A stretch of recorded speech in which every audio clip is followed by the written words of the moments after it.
কোরবানির অংশের সঙ্গে আকিকার ভাগ দেওয়া যাবে কিনা? কোরবানির দিনে আকিকার অংশ দেওয়া যাবে কিনা?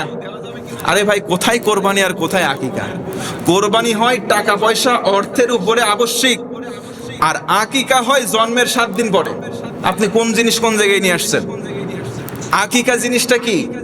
আকিকা হচ্ছে, নবী করিম সাল্লাল্লাহু আলাইহি ওয়াসাল্লাম বলেন, একটা নবজাতক সন্তান যখন পৃথিবীতে আসলো, তার জীবনের পক্ষ থেকে আল্লাহর রাহে একটা সাদাকা, তার জীবনের জন্য একটা সাদাকা, এটা দেওয়ার সুন্নত রীতি নিয়ম হচ্ছে জন্মগ্রহণের 7ম দিনে সুন্দর একটা নাম রাখবে, আর ওই দিনে তার পক্ষ থেকে ছেলে যদি হয় 2টা, কোন বর্ণনায় আছে একটা পশু সামর্থ্যবান যে যতটুকুন পারবে দিয়ে দেবে, মেয়ে হলে একটা জন্তু জবাই করে দিল, বাস খাইয়ে দিল আত্মীয় স্বজনকে, এটা তার পক্ষ থেকে জানের সাদাকা বা আকিকা হয়ে গেল।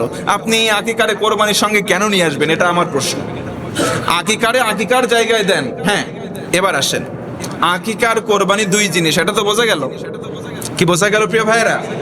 আকিকা এক জিনিস, কোরবানি ভিন্ন জিনিস। তবে কেউ যদি কোরবানির সঙ্গে আকিকা দিতে চান, যে আমি আকিকা সেই সময় সঠিক সময় দিতে পারি নাই, সক্ষম ছিলাম না, এই সময় আমি সক্ষম হয়েছি, আর এই কাজের সঙ্গে যদি কোরবানির সঙ্গে আমি দিয়ে দেই, তাহলে আমার একটু কাজ করতে সুবিধা হবে, সমাজের লোকজন ইনক্লুড থাকে, গোশত টোস্ত বানাইতে সুবিধা হবে, বিতরণ করতে সুবিধা হবে। এই কাজ যদি করেন, আপনার সুন্নাহ আদায় হবে না, তবে জায়েজ হয়ে যাবে, তবে সুন্নাহ আদায় হবে।